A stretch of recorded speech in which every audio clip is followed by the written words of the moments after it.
নিয়ে যাবেন যে স্বাস্থ্য ব্যবস্থাপনার এডিজি আপনারা জানেন উনি 90 দিনের কাউন্টডাউন দিয়েছেন, অর্থাৎ 90 দিনে বাংলাদেশের স্বাস্থ্য ব্যবস্থাটি উনি এমন একটি পর্যায়ে নিয়ে যাবেন যে স্বাস্থ্য ব্যবস্থার মধ্যে আমাদের যে এত বছর ধরে চলে আসছে যে প্রধানমন্ত্রী, রাষ্ট্রপতি বা সরকারের যে কর্তা ব্যক্তিরা রয়েছেন তারা বাংলাদেশের স্বাস্থ্য ব্যবস্থার প্রতি তাদের কোনো আস্থা ছিল না। অর্থাৎ তারা এমন একটি স্বাস্থ্য ব্যবস্থা জনগণের জন্য প্রডিউস করতেন যে স্বাস্থ্য ব্যবস্থার সুবিধা তারা নিজেরাই নিতেন না, তাদের ফ্যামিলিকে নিয়ে তারা সিঙ্গাপুরে চিকিৎসা নিতে যেতেন। সেই জায়গায় আমাদের এডিসি আমাদের 90 দিনের কাউন্টডাউন দিয়েছেন। 90 দিনের মধ্যে উনি এমন একটি স্বাস্থ্য ব্যবস্থা আমাদেরকে দিতে চান যে স্বাস্থ্য ব্যবস্থার মধ্যে একজন রিক্সা চালক, একজন আমি, একজন পেশাজীবী, শ্রমজীবী এবং রাষ্ট্রপতি একই ধরনের স্বাস্থ্যসেবার মধ্যে চিকিৎসা নেবে। এবং সেই স্বাস্থ্যসেবাটির গতকাল একদিন চলে গিয়েছেন, অর্থাৎ আজকে আমরা 89 দিনে রয়েছে। আমার গণমাধ্যমের কর্মীদের প্রতি আহ্বান, আপনারা প্রত্যেকটা দিন কাউন্টডাউন করে অর্থাৎ এই স্বাস্থ্য ব্যবস্থার কী ধরনের অগ্রগতি হয়েছে এই জায়গাটি আপনারা নিশ্চিত করবেন।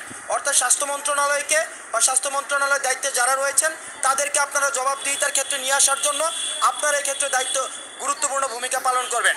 দ্বিতীয় যে বিষয়টি, এইচএসসি পরীক্ষার্থীরা, আমি ব্যক্তিগতভাবে মুগ্ধা মেডিকেলে গিয়েছি, ঢাকা মেডিকেলে গিয়েছি, নিউরো সায়েন্সে গিয়েছি, সেখানে আমরা দেখেছি অসংখ্য এইচএসসি পরীক্ষার্থী আহত অবস্থায় রয়েছে এবং তারা খুব দ্রুততম সময়ের মধ্যে পরীক্ষাটি যে সামনে দেওয়ার যে ডেটটি প্রকাশিত হয়েছে সেই ডেটে পরীক্ষা দেওয়ার জন্য তারা প্রস্তুত নয়। এখন একটি পরীক্ষার জন্য, পাবলিক পরীক্ষার জন্য মানসিক প্রস্তুতির প্রয়োজন রয়েছে, শারীরিক প্রস্তুতির প্রয়োজন রয়েছে এবং এই দেশের সংকটকালীন সময়ে তাদের যে এক ধরনের মানসিক ট্রমার মধ্যে যেতে হয়েছে। আমরা শিক্ষা মন্ত্রণালয়ের প্রতি আহ্বান জানাবো, আপনারা এই বিষয়টি পুনর্বিবেচনায় নিয়ে তাদের সাথে কথা বলে পরীক্ষা বিষয়ে আপনারা পুনর্বিবেচনা করবেন। অর্থাৎ পরীক্ষাটি যেই ডেটে দেওয়া হয়েছে সেই ডেটটিকে অবশ্যই আপনারা পুনর্বিবেচনা আপনারা অবশ্যই করবেন। তৃতীয় যে বিষয়টি, গতকালের কাউন্টডাউনের পরে আমরা দেখেছি বিভিন্ন প্রাইভেট মেডিকেল এবং বিভিন্ন সরকারি মেডিকেলের যে সিন্ডিকেটগুলো রয়েছে, বিশেষ করে অ্যাম্বুলেন্স সিন্ডিকেট, স্ট্রেচার সিন্ডিকেট এবং অন্যান্য যে সিন্ডিকেটগুলো রয়েছে তাদের মধ্যে বেশ অস্বস্তি কাজ করছে। আমরা দেখছি তারা সংঘবদ্ধ হওয়ার চেষ্টা করছে।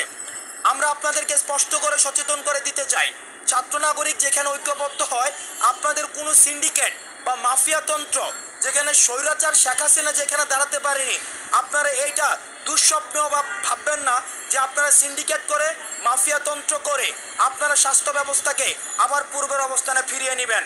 এই কারণে যারা অ্যাম্বুলেন্স সিন্ডিকেট রয়েছেন, স্ট্রেচার সিন্ডিকেট রয়েছেন এবং যারা সরকারি হসপিটালে বিভিন্ন পরীক্ষা দেওয়া হয় সেই পরীক্ষাগুলোকে ভাগিয়ে নিয়ে প্রাইভেট মেডিকেল কলেজে পরীক্ষাগুলো করা হয়, এই যে সিন্ডিকেটগুলো যারা নিয়ন্ত্রণ করেন আপনারা সাবধান হয়ে যান এবং আপনারা প্রয়োজনে পেশা পরিবর্তন করুন, কিন্তু এই সিন্ডিকেটের উপরে নির্ভর করে আপনারা আর পেশা চালাতে পারবেন না।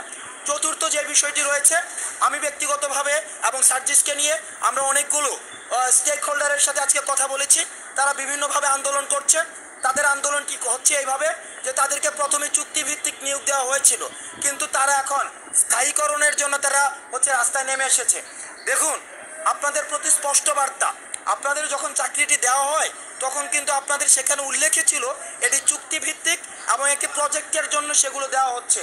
সুতরাং প্রজেক্টের মেয়াদ যখন শেষ হয়ে যাবে তখনই কিন্তু আপনাদের চাকরিটি শেষ হয়ে যাবে এবং সেটি জেনেই কিন্তু আপনারা চাকরিতে নিয়োজিত হয়েছিলেন এবং আপনারা নিয়োগপত্রটি গ্রহণ করেছিলেন। আজকের এই রাষ্ট্রের সংকটকালীন সময়ে আপনারা যদি রাষ্ট্রের দুর্বলতার সুযোগে এবং রাষ্ট্রের আজকে প্রশাসনের মধ্যে যেহেতু একটি আমরা স্থিতি অবস্থা দেখতে পাচ্ছি না, এই দুর্বলতার সুযোগে আপনারা যদি মনে করে থাকেন রাষ্ট্রকে আপনারা বাধ্য করবেন, তাহলে এই বিষয়টি হবে আপনার রাষ্ট্রের সাথে বিশ্বাসঘাতকতা, রাষ্ট্রের এই সংকটকালীন সময়ের সাথে বিশ্বাসঘাতকতা। সুতরাং আমরা আপনাদের প্রতি আহ্বান জানাবো, প্রত্যেকটি নাগরিকের তার নৈতিক দাবি জানানোর অধিকার রয়েছে, কিন্তু আপনারা অপেক্ষা করুন, সরকার স্থিতিশীল হওয়া পর্যন্ত অপেক্ষা করুন এবং আলোচনার দ্বার সবসময় উন্মুক্ত রয়েছে। আপনারা রাস্তা দখল না করে আপনারা জনদুর্ভোগ যে বিষয়টি আপনারা ইচ্ছাকৃতভাবে এখন সৃষ্টি করছেন, দেখছেন আপনারা কিন্তু নিয়োগেই ছিল এই বিষয়টি চুক্তিভিত্তিক। যারা চুক্তিভিত্তিক আপনারা আলোচনার জন্য আসুন, আলোচনার মধ্য দিয়ে আপনারা সিদ্ধান্তে পৌঁছাতে পারবেন। আরেকটি বিষয় যেটা সার্জিস বলেছে, আমরা সেই জায়গায় যুক্ত করতে চাই, সাম্প্রদায়িক যে সম্প্রীতিটি আমাদের রয়েছে, আপনারা এই সাম্প্রদায়িক সম্প্রীতির মধ্যে যারা কোনো ধরনের সংঘাত ঘটাতে চেষ্টা করবে আপনারা তাদের বিরুদ্ধে শক্ত অবস্থান নেবেন। কারণ আমাদের 26 তারিখ হিন্দুদের জন্মাষ্টমী রয়েছে এবং 27 তারিখ তাদের আলোচনা পর্ব রয়েছে। আমরা নিশ্চিত করতে চাই তারা অতীতে যেভাবে গাম্ভীর্যের মধ্য দিয়ে সবার অংশগ্রহণের মধ্য দিয়ে যেভাবে উৎসবটি উদযাপন করত, আমাদের অংশগ্রহণের মধ্য দিয়ে একইভাবে এবার উৎসবটি উদযাপন করবে। যারা যদি কেউ এই উৎসবের সুযোগ নিয়ে আমাদের সাম্প্রদায়িক সম্প্রীতির মধ্যে কোনো ধরনের ব্যাঘাত ঘটাতে চায়, আপনারা তাদেরকে আইনও সোপর্দ করবেন। সর্বশেষ, আমরা যারা সমন্বয়ক এবং সহ সমন্বয়ক রয়েছেন, আমরা প্রত্যেক দিন আপনাদেরকে সচেতন করছি, আপনারা দল হয়ে বা বিভিন্ন উপগ্রুপ হয়ে বা গ্রুপ হয়ে হসপিটাল ভিজিট করার কোনো প্রয়োজন নেই। হসপিটালে অলরেডি প্রজ্ঞাপন দেওয়া হয়েছে, সেখানে বিনামূল্যে চিকিৎসা দেওয়া হচ্ছে, সেখানে আলাদা করে ডেডিকেটেড সেল করে দেওয়া হয়েছে। সুতরাং আপনারা গিয়ে চিকিৎসকদের বাধা প্রদান করার কোনো প্রয়োজন নেই এবং গ্রুপ এবং উপগ্রুপ হয়ে বারবার চিকিৎসা কার্যক্রমে যখন আপনারা বাধাগ্রস্ত করেন, তখন চিকিৎসকরা সেখানে ডিমোরালাইজ হয় এবং ইনফেকশনের যে মাত্রাটি সেটি বেড়ে যাওয়ার সম্ভাবনা থাকে। সুতরাং যারা আহত হয়েছে তাদের সুবিধার জন্য আপনারা হসপিটাল ভিজিট থেকে বিরত থাকুন। যদি কোনো ধরনের অ্যানোমালিজের খবর আসে, একজন কিংবা দুজন, আপনারা পোলাইটলি, আমি আবারও বলছি, উগ্রতার সাথে নয়, আপনারা বিনয়ের সাথে হসপিটাল কর্তৃপক্ষের সাথে সরাসরি কথা বলুন। কথা বলে আলোচনার মধ্য দিয়ে সমাধান করুন। কোনো ধরনের উগ্রতা, কোনো ধরনের চাঁদাবাজি, কোনো ধরনের দলবাজি, পদত্যাগে বাধ্য করা, এই বিষয়গুলো করে আপনারা হসপিটালের যে স্বাভাবিক কার্যক্রম রয়েছে সেই স্বাভাবিক কার্যক্রমকে ব্যাহত করবেন না। ঠিক আছে, আমি একটু অ্যাড করতে চাই।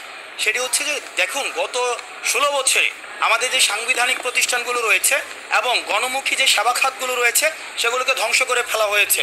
অর্থাৎ আমাদের যদি প্রথম যে খাতটি দেখি, আমরা গত 3 দিন ধরে অবজার্ভ করছি স্বাস্থ্য খাত কোনো গণমুখী খাত নয়, বরং ইন্ডিয়াকে ফেসিলিটেট করার জন্য এবং প্রাইভেট মেডিকেলকে ফেসিলিটেট করার জন্য স্বাস্থ্য খাতকে ইচ্ছাকৃতভাবে ধ্বংস করে দেওয়া হয়েছে। শিক্ষা খাতকে ইন্টেনশনালি ধ্বংস করে দেওয়া হয়েছে। গণপরিবহন খাতকে ইন্টেনশনালি ধ্বংস করে দেওয়া হয়েছে। একজন নাগরিক হিসাবে আমার প্রথমত স্বাস্থ্য খাত, শিক্ষা খাত এবং পরিবহন যে খাতটি রয়েছে, এই খাতটিকে যতদিন না পর্যন্ত গণমুখী করা হচ্ছে ততদিন পর্যন্ত আমি মনে করছি প্রাথমিকভাবে রাষ্ট্র সংস্কারের কাজটি শেষ হয়নি। দ্বিতীয়ত, আমার যে জায়গাটি পলিসির জায়গায়, যতদিন না পর্যন্ত স্বাধীন বিচার ব্যবস্থা নিশ্চিত করা যাচ্ছে ততদিন পর্যন্ত আমি মনে করি না বাংলাদেশে যে নির্বাচনের যে পরিবেশটি সেই পরিবেশটি নিশ্চিত হবে। সাংবিধানিক অন্যান্য যে প্রতিষ্ঠান রয়েছে, আমাদের যে নির্বাচন কমিশন রয়েছে, আমরা দেখেছি সেই নির্বাচন কমিশনের আন্ডারে 2014 সালে হয়েছে আমাদের একটি সিলেকশনের নির্বাচন। আমাদের 2018 সালে যে নির্বাচনটি হয়েছে সেটি হচ্ছে রাতের ভোট। 2024 সালে যে নির্বাচন হয়েছে সেটি হচ্ছে ডামি ইলেকশন।